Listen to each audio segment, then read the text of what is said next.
Dentro de las secuelas que tuve después de tener COVID, fue días después, sentía como mucho cansancio, la mente la tenía nublada, se me olvidaban cosas como palabras muy fáciles de que perro, o sea, palabras fáciles que yo así como que, ¿cuál era la palabra?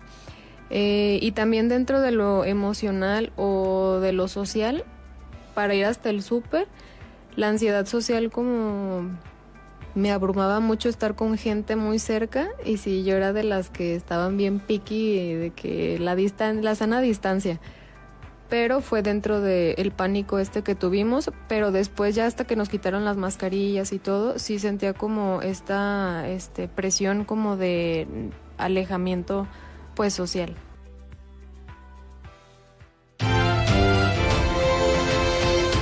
Estamos de regreso a cara y bueno, acabamos de escuchar el testimonio de una persona que pues sufrió o se enfermó de COVID, porque ya son 4 años que se daba la noticia que llegaba a México, a Jalisco, esta enfermedad que al principio creíamos que estaba lejos, porque nos hablaban de que estaba en China y a lo mejor veíamos alguno que otro reportaje, pero no nos imaginábamos que fuera a llegar y de la manera que llegó. Para platicar sobre esto y también sobre cuáles son las secuelas y una clínica o un hospital que se va a abrir también para apoyar, porque sí hubo muchas secuelas, entre ellas pues obviamente afectaciones respiratorias, también al corazón y otras tantas más que se han sabido por quienes sufrimos, porque también me incluyo de COVID. Ya se encuentra con nosotros Janet Velázquez, regidora del Ayuntamiento de Guadalajara. ¿Cómo estás, Janet? Muchas gracias, Laura, muy contenta de estar aquí en tu espacio. Saludos a todos tus radioescuchas. Y también se encuentra el doctor Manuel Aguirre Muñoz, coordinador del programa académico de neumología de la Universidad Autónoma de Guadalajara. 4 años del primer caso de COVID. ¿Dónde estaban ustedes que estaban haciendo cuando se enteraron de esto? Oye, levanta un poquito tu micrófono porque si no tu voz no se va a escuchar. Perfecto. Ahí Justo está. voy a demostrar una secuela de COVID, el tema de pérdida de memoria, ¿no? Ahorita me preguntas eso y digo, caray, sí es cierto, ¿dónde estaba? Ya recordé. Sí. Estaba recordando trabajando y tengo la referencia de que mi niño estaba en el kinder cuando nos dijeron que nos teníamos que encerrar y prácticamente a 2 días antes de que vivirlo plenamente en el hospital con mi mamá. ¿Sí? ¿Tan pronto? Sí. Por otra enfermedad de ella, que prácticamente a los 2 días que nos anuncian que nos van a encerrar, a ella la dan de alta. Sí. ¿Y tú? Muchas gracias por la oportunidad, por el tiempo y el espacio. Nos agarró trabajando en urgencias en un hospital privado. Nos llegó las olas de pacientes o personas que no podían respirar de una manera adecuada. Ya teníamos la idea de que venía una enfermedad de China, luego Europa y luego Estados Unidos y México, y con los primeros casos a nivel nacional en Ciudad de México y nosotros aquí en Jalisco, cualquier persona que teníamos algún conocimiento de dificultad respiratoria o fiebre era clasificado como COVID hasta no demostrar lo contrario. Entonces teníamos la incertidumbre y el miedo, pues, pero nosotros tenemos que trabajar porque tenemos que trabajar, pues es la mano de obra y tenemos que sacar adelante esto, pero nos agarró trabajando y con miedo. Además de algo que no se conocía bien cómo se contagiaba, cuáles eran sus efectos, cuáles eran sus alcances, porque la información que nos llegaba pues era bastante catastrófica, ¿no? De la epidemia, del contagio de forma muy fácil, claro. Que bueno, se fue después viendo a través del tiempo y la experiencia que afortunadamente no era tan fácil de contagiar como se creía en un principio. Uh-huh. ¿Tú llegaste a usar todo este traje de aislamiento? Sí, era el traje de Cyber, que era un traje de aislamiento que tienes que hacer un protocolo mínimo como de 5 minutos antes, primero a lavarte las manos, literal casi hasta la cara, ponerte tus anteojos, meterte en una cabina aislada antes de ir con el paciente, que era primer contacto con urgencias, decía, hay paciente en urgencias con dificultad respiratoria, órale, y una cabina, cambiarse, para ponerse tu ropa literal, el quirúrgico desechable, ponerte encima el traje protector con tu careta, aparte otra careta, tus guantes especializados y a tratar al paciente para revisarlo con tu traje y todo lo que incluía esto, pues era algo, digamos que se hacía pues metódico, pues protocolario, y eso pues, estamos hablando de casi un año que se hizo continuamente esto, pues. ¿Cuántas horas al día traías ese traje? Y probablemente yo trabajaba en un hospital en la noche, trabajábamos pues de 8 a 6 de la mañana, literal pues cuando fue lo de la pandemia nos llegaban 2, 3 pacientes en la madrugada, porque los pacientes voy a la madrugada porque es cuando menos gente hay, ¿sí? Entonces iba la gente ahí a tratarse y obviamente a lo mejor este traje lo podemos traer 1 hora, 2 y quitártelo y ir a hacer otras cosas y otro paciente 2 horas, pero es muy cansado, mucho calor, mucha frustración de no poder estar literal, no poder respirar dentro de un traje, sabiendo que no tenía nada, el que tenía algo era el paciente que está enfrente de ti.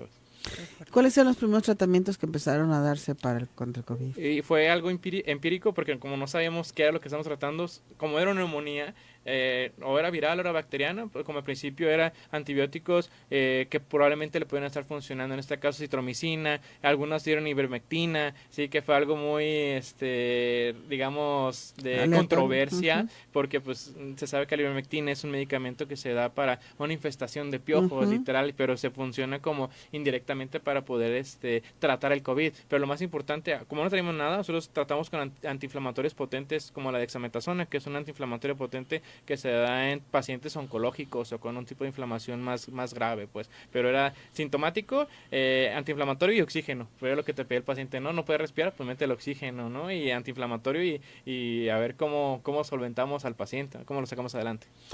Bueno, y aquí también vamos a platicar sobre las secuelas, ya lo comentamos y lo escuchamos, cuáles son las secuelas que se viven a quienes en un momento dado tuvimos COVID y aparte las formas de tratamiento que se daban. Nos comentabas hace un momento, Janet, el tiempo en que pues teníamos que estar aislados, ha cambiado muchísimo, ¿no? Sí. Antes eran de 15 a 30 días y ver después de un nuevo estudio si ya había superado el COVID.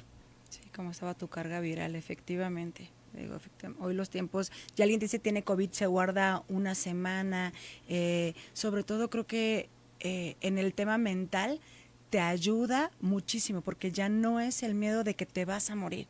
Digo, evidentemente, si no lo tratas bien, tienes tus secuelas, pero creo que la parte mental ayuda mucho a saber de que vas a salir de esto, que solamente van a ser 7 días, que te debes de tratar de medicar, pero sabes que vas a salir.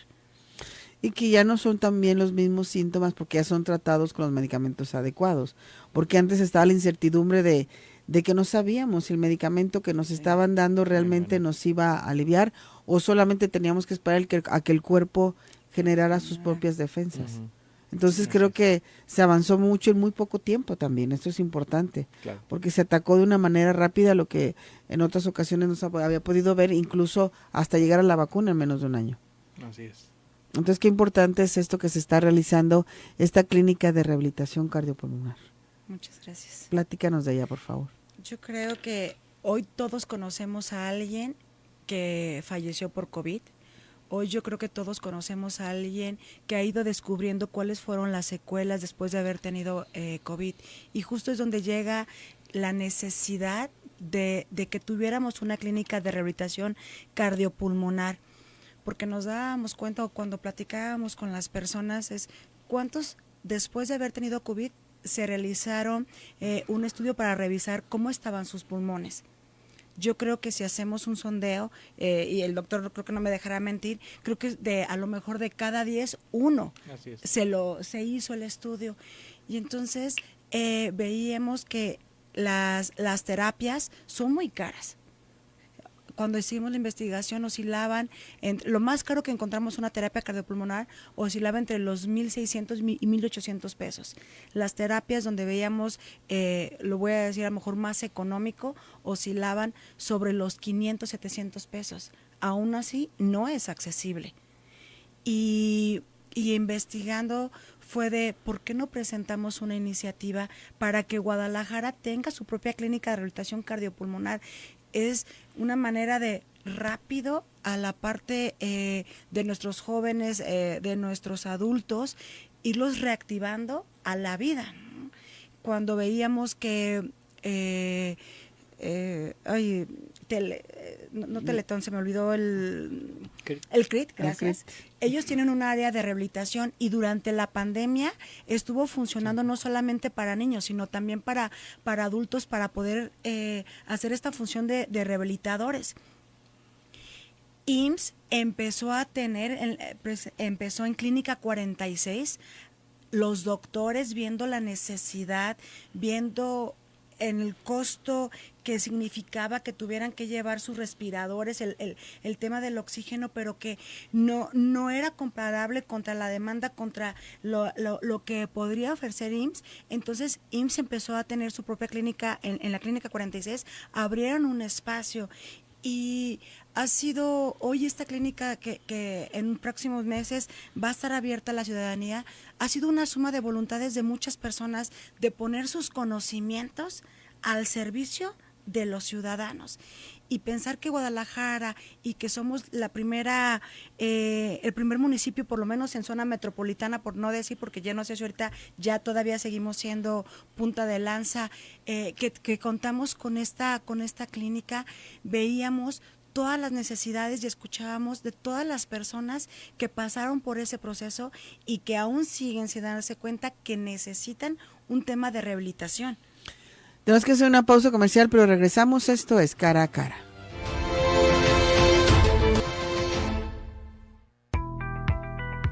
Bueno, entre las secuelas que tuve después del COVID, pues fue primero como esta ansiedad social, porque el hecho de haber estado encerrada durante 2 semanas seguidas, pues sí me generó un poquito de esta ansiedad para después poder salir otra vez a la calle. Y bueno, ya posteriormente creo que también como en los aspectos de la visión, como que veía un poquito más débil o me cala más la luz. Y bueno, también dificultades para respirar. Por ejemplo, hasta la fecha no puedo inflar un globo. Entonces creo que eso fue parte de lo que me afectó tener COVID. Y bueno, también creo que en el aspecto psicológico, como todo este aumento en la ansiedad, pero también como estas ganas de sentirme muy como con mucha gente me genera también como cierto ya rechazo, y la verdad lo padecí después del COVID.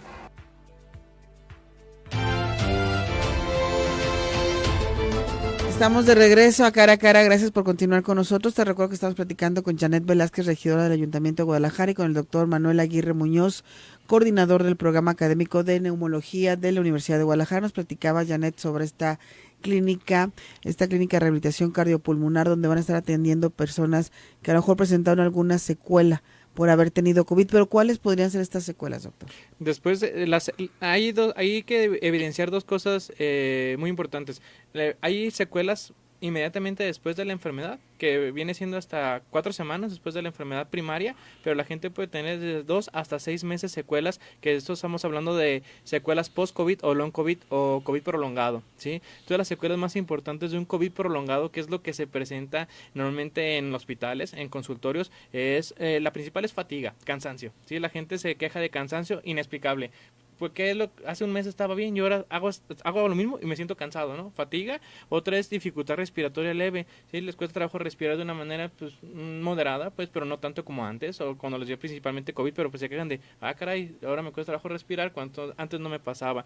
Eso, y sobre todo, opresión torácica, leves sensaciones como raras de que me siento apretado el tórax, pero lo que más llama la atención es las neblinas mentales, ¿sí? O las lagunas mentales post-COVID. Lo que mencionaba ahorita la región hace un momento, es una de las principales causas. La gente se queja de falta de concentración en el trabajo, al conducir, insomnio, cambios de alteraciones en el carácter o en la conducta. Cuando antes no se ponían tristes, ahora se ponen tristes de todo, están enojados sin ninguna razón aparente, y esto llevó al mayor consumo obviamente de medicamentos psicóticos o antipsiquiátricos, pues para controlar el sistema pues emocional. Pero esas son las principales, digamos el top 5, ¿sí? Le agregaré un poquito de cefalea, dolor de cabeza, y esto es importante por recalcarlo, porque esto nos lleva a una saturación de los sistemas de salud en un futuro, pues porque la gente acude a consulta, ya sea institucional o público, y van con unos síntomas inespecíficos que no sabemos qué es lo que tiene el paciente, y realmente al principio se decía que era algo emocional, que no estás inventando, o es algo de depresión, pero la verdad no, es que es algo sintomático que te puede durar desde 6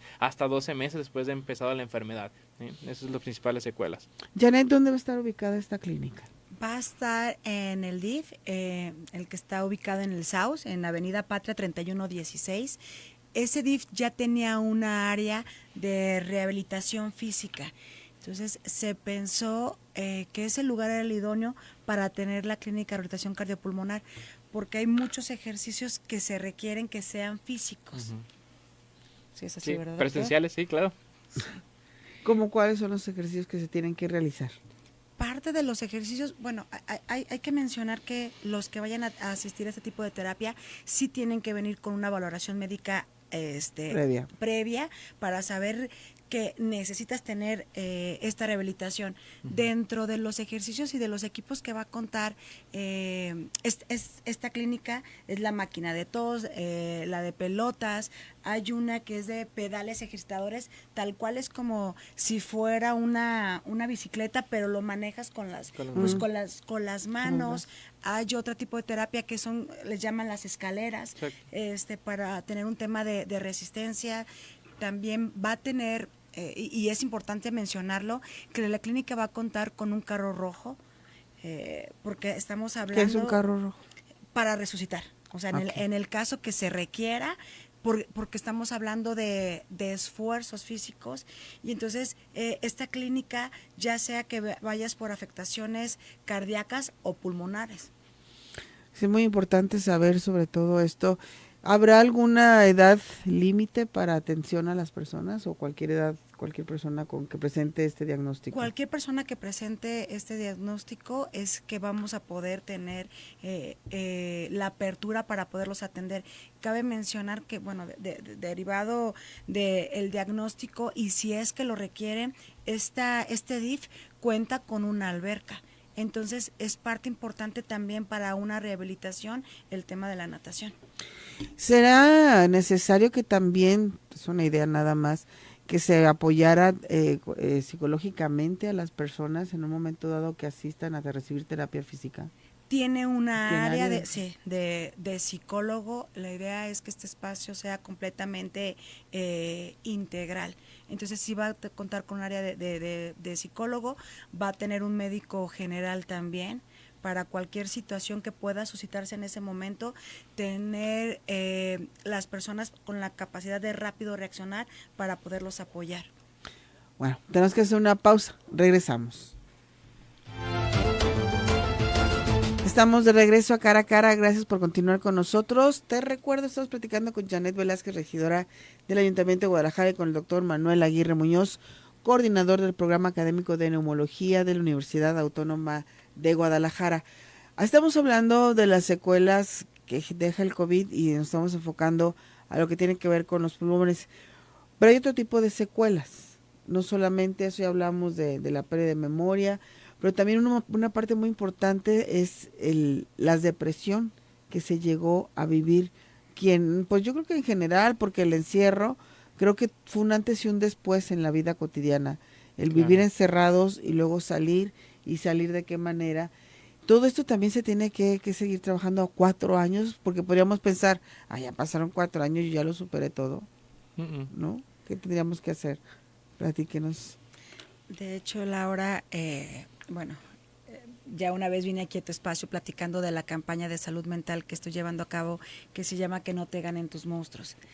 Y tiene que ver también en una combinación, todo de una combinación, pero de manera integral, lo que es el tema de la salud. Por eso te decía hace un momento no es lo mismo mentalmente cuando no sabías qué iba a sentir tu cuerpo, cómo lo ibas a vivir, porque solo lo vivías a través de lo que veías a través de las redes sociales, o que alguien más te escuchaba, o que escuchabas que familiares se habían muerto, y existían tantas historias terroríficas a través de COVID.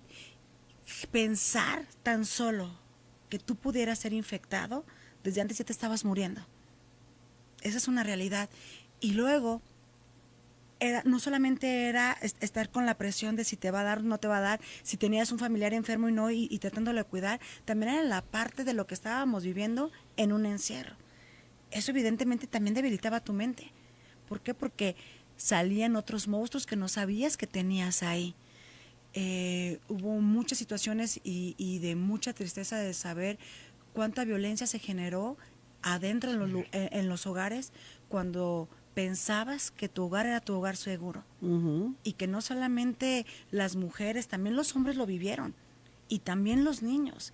Entonces creo que hoy estarle apostando a este tipo de políticas públicas que sean de manera integral nos va a llevar a seres humanos, a ciudadanos sanos, tanto física, pero como emocionalmente también. Por eso es importante del acompañamiento psicológico en estas terapias de rehabilitación, para impulsarlos a que ellos se sientan que están al 100%, ¿no? Al final lo que lo crees, lo vas a provocar que suceda. Y es provocar que ellos se sientan que están en óptimas condiciones para su vida laboral, que crean que tienen todavía oportunidades de seguir soñando, pero sobre todo de seguir viviendo. ¿Cuándo se va a abrir la clínica? ¿Cuándo estará ya para el público? Esperemos que la clínica pueda estar abierta dentro de los próximos 2 meses.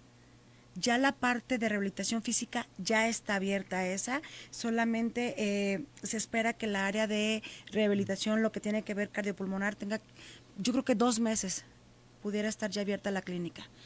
Ahora bien, los casos de COVID siguen existiendo. Ha ido cambiando, ha ido mutando el COVID, y que el Omicron y el alfa, beta, gamma, epsilon, ha salido una serie de otros variantes. Todo esto seguimos al pendiente, no podemos decir ya no hay COVID, ya no voy a tener ninguna consecuencia. ¿Sigue el riesgo de tener secuelas con las nuevas variantes? Así es, sí, o sea, realmente el COVID sigue siendo un virus, el mismo virus, pero como usted lo dijo perfectamente, con unas características a lo mejor levemente diferentes, que esto hace una mutación del virus para poder sobrevivir, sí, para poder estando con nosotros. Es una pandemia, que se vuelve, es una pandemia alterna, pues las secuelas del COVID, lo que estamos viendo ahorita, y no dejamos de tener casos en Jalisco. Reciente, el último conteo del 8 de abril fueron de acumulados. Desde del 2019-2020 para acá, son más de 700,000 casos confirmados, solamente por el radar Jalisco, que es como en nuestro estándar, pues, para en general, y de abril para acá han habido 79 casos, no son muchos, pero sigue habiendo, ¿sí? De los que tenemos cuantificados, más las personas que se hacen en farmacias, en laboratorios XY, sí, pero sigue habiendo secuelas del COVID. Entonces, esto del COVID está para quedarse, es una enfermedad endémica. Esto quiere decir que hay que aprender a vivir con la enfermedad de una manera responsable y de una manera que, cuidándonos a nosotros, vamos a cuidar a los demás. Y obviamente la importancia de la vacunación, que eso es exactamente, vital. La vacuna, las vacunas se siguen aplicando, siguen siendo, ¿qué tipo de variantes están protegiendo las vacunas actuales? Las vacunas actuales ahorita es la vacuna, bueno, la variante que la cepa que está dominando aquí en México es la pirola, que es una variante de la Omicron, que es como digamos, una característica diferente de la Omicron, que no es tan mortal o tan, digamos, que lleva un impacto directo, pero sí es muy infectocontagioso. Cualquiera nos puede infectar, pero no hay tanto impacto en la salud, pero eso no quiere decir que no nos tengamos que proteger. Entonces, las nuevas vacunas que están ahorita ya en venta o se pueden aplicar de la manera, digamos, institucional o pública, que ya están en venta en cualquier farmacia, esas se pueden aplicar, o en hospitales, laboratorios lo pueden vender también, pero eso ya es como una protección extra que tenemos. Se dice que las vacunas, digamos, la eficacia es por tiempo. Entonces, la vacuna que te pongas hace un año, probablemente ya el próximo año no te va a hacer. Entonces, es importante hacerla como un refuerzo, hacerlo como un hábito que estamos creando, como con influenza, como con COVID en sus inicios, o cuando estamos chiquitos, pues cada año vacunarse hasta que tengamos, digamos, esa disciplina, esa costumbre de vacunación, ¿va?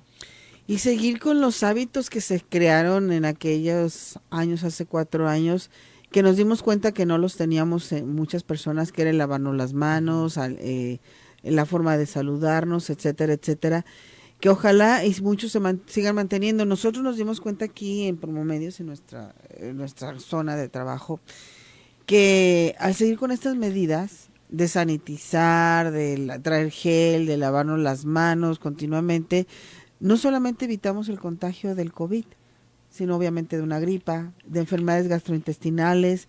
O sea, pasamos por la época de COVID sin haber adquirido otra enfermedad, sí, que se daba por no lavarnos las manos, simple y sencillamente. Claro. Entonces te quedas con esos buenos hábitos y hay que seguirlos replicando. Ahora, el uso del cubrebocas pues ya es algo más voluntario, ¿no? Claro. Si te quieres proteger a ir a ciertos lugares, pero finalmente también eso fue una herramienta efectiva. Claro, muy muy efectiva.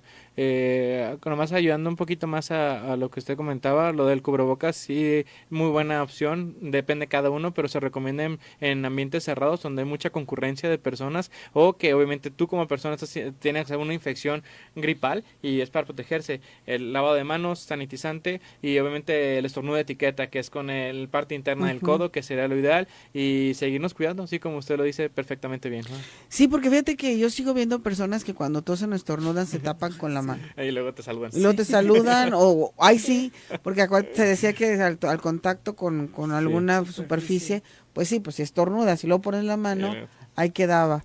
Pero bueno, ya pasaron 4 años y la recomendación es seguirnos cuidando. Qué bueno que va a existir esta clínica, porque el COVID llegó para quedarse y bueno, van a seguir habiendo ciertas secuelas, que qué bueno que ya habrá donde atenderse.